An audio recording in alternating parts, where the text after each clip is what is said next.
Hi, I'm Donna Jordan from Jordan Fabrics. Today I'd like to show you how to make a quilt called Bouquet Toss.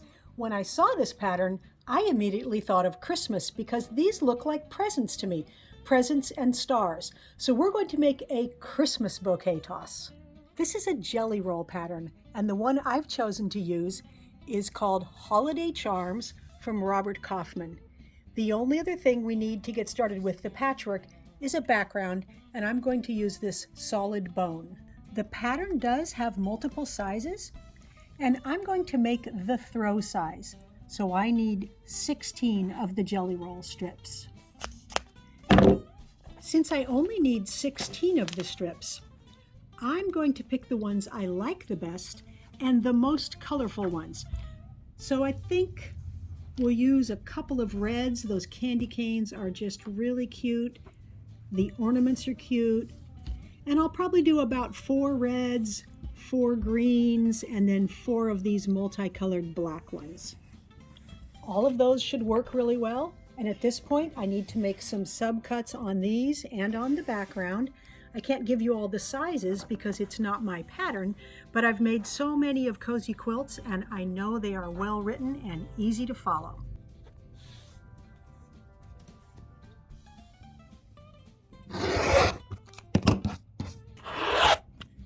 We're going to put these in sets. We need 4 of the rectangles and 5 of the squares in a matching set. So I'm going to go ahead and sort all of them just like that.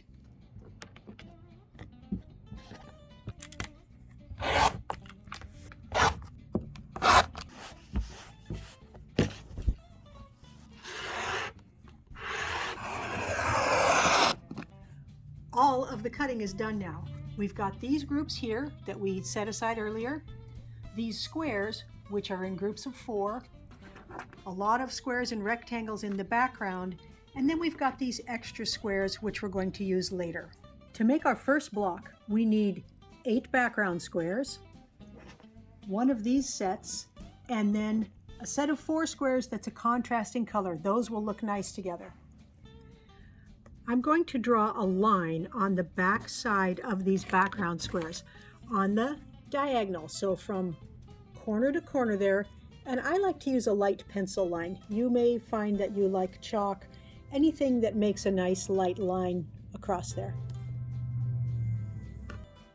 The first step is to take one of these rectangles and put a background square on it with the line slanting like that. Line up all your edges and stitch along that drawn line.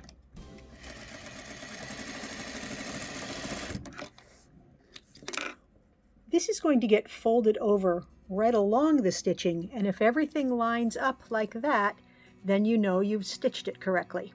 Now you don't have to draw a line on your squares. You can use seam allowance tape. So this is tape that you put onto your sewing machine. So I've got a strip of it right here. That red line is pointing from the needle hole straight down. Now, if I take a square here that has nothing drawn on it, and I put this tip right by the needle and the bottom corner on the red line, I'm going to get a line right down the middle of the block. So that saves a lot of time. If you use that tape, you get exactly the same effect when you're done. Once you have all 4 of those done, take 4 of these squares. Keep in mind, you've got 5, so I'm going to set 1 aside so I don't stitch it up by mistake. And put one of these squares, a background on top of the print, and stitch right down the middle. Either draw on the back or use the tape on your machine with all 4 of these squares. I'm here at the ironing board with the rectangles and the squares, and I'm going to press that over the background, dry iron, a little bit of steam, and then I'm going to take some scissors. You can use your blade if you like. I'm simply going to trim away so that I have a 1/4 inch of seam allowance left there. So on the rectangles, same thing, fold this toward the background, dry, steam, and trim off.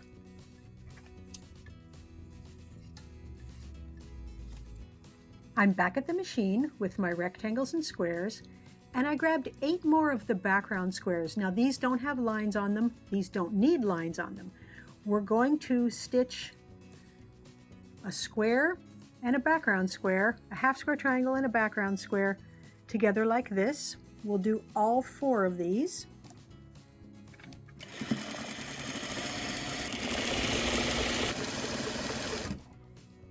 Then we also need to pair up these contrast color squares with 1 background square.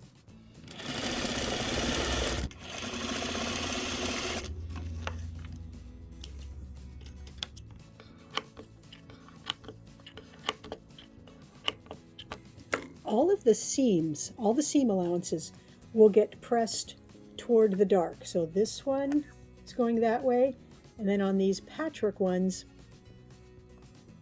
this one is going to go that way.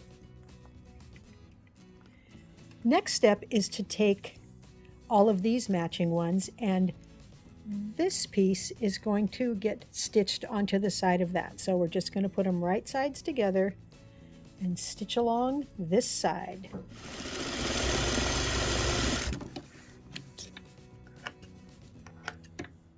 The seam allowance for this, it's going to go towards this big piece here.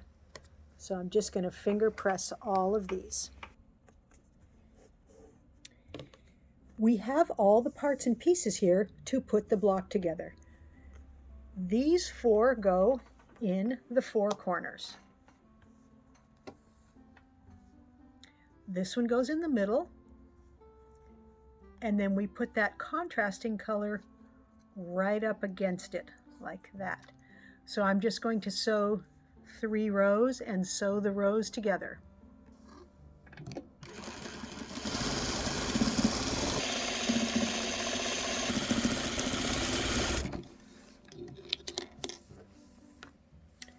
That is the first block all completed. Those blocks are all done. To make the second block, we're going to use exactly the same method. There's just a couple little changes. This rectangular background goes in these 4 spots, and then the accent color, that's going to go in the corners here.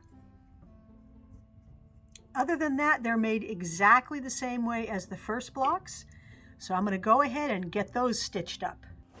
The blocks are done. I've got both sets here, along with the extra pieces we had earlier, and some background sashing pieces. To lay this out, we're just going to use every other block. So one of those kind of blocks, then one of these blocks, then we'll do another one of this. Once I get them all laid out, I may trade the colors around, but for now, I'm just going to get them into position. Next, the sashing goes between all of the blocks. These are the extra squares that we set aside earlier. I can see that I have way more than I need, so that allows me to pick the ones I like best to put in each position for the cornerstones. From here, it's pretty easy to finish the rest of the quilt. This is a row here. That's a row. Then we have a row of sashing and cornerstones, another row of patchwork. So I'm going to sew them into rows, put the rows together, and then we're going to have a nice background border. I'm using a green border and then a nice big red Christmas print border. Then I'll get it loaded onto the quilting machine. I've got the quilt all loaded up, and I need to pick a thread color. Any of these colors would work and look really nice. So I am considering using a contrast, using the red. That's going to show a lot in the light areas. It's not going to show very much on top of the patchwork. This gold, there's gold in all of the prints. So all of these have gold accents. So gold will look really good. And that's a soft gold. This is a very metallic looking gold, quite a bit darker. Not going to show on the patchwork. It'll show in there. This would be another extreme choice. Nice dark green. think it's a little too dark for me. I think that I honestly will like this light gold the best. I think that won't fight with the patchwork, but it will enhance all the metallic gold that's in there. For the quilting pattern, I want something simple. I'm going to use this one called Feathers. There's a lot of quilting. Here, I'll make it bigger so you can see it a little better. But it's a simple pattern. It's very curvy. I think that will look really nice on the patchwork.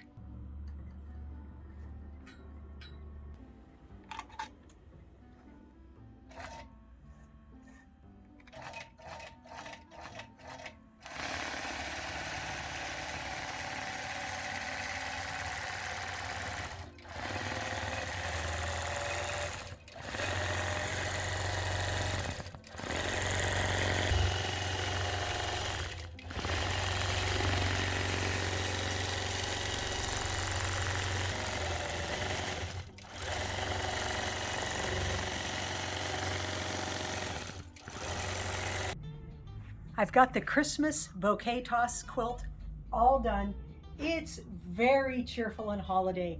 I love how this makes a line going in diagonals. The way the blocks are set up, you get this secondary pattern that pops around these stars. They look kind of like stars and presents. The quilting, it just enhances the patchwork. It doesn't overtake it. I like a lot of little quilting like this. It's nice and scrolly. Looks good on here. On the back, you can just see a hint because I used that gold thread, so it looks pretty good on there. Now the pattern has, I think, 5 sizes. 1, 2, 3, 4, 5, 6 different sizes. This is a nice throw size. That's great for Christmas. You can hang this on a wall, you can put it on a couch. Makes a good gift, but if you want to make a bigger one, of course, the pattern has all those instructions as well. Thanks so much for watching our video today. We hope you enjoyed it. If you have any questions, you can leave them in the comments below and I will be sure to answer them. Now, at the end of every video, we like to do a giveaway. Today's quilt is called Stars of Wonder. We made a tutorial to show you how to make one of these, but today you can win it. This is all full of Hoffman batiks. It's got these big stars and little stars. Fairly big quilt. It's a large twin size. It's very easy to enter the giveaway. All you do is click the link below that says giveaway. Put in your name and your email address, and we can send this to a winner anywhere in the world. So good luck. Now, if you like our tutorials and you want to support us, the best thing you can do is subscribe to our YouTube channel. That really helps us out. Happy quilting!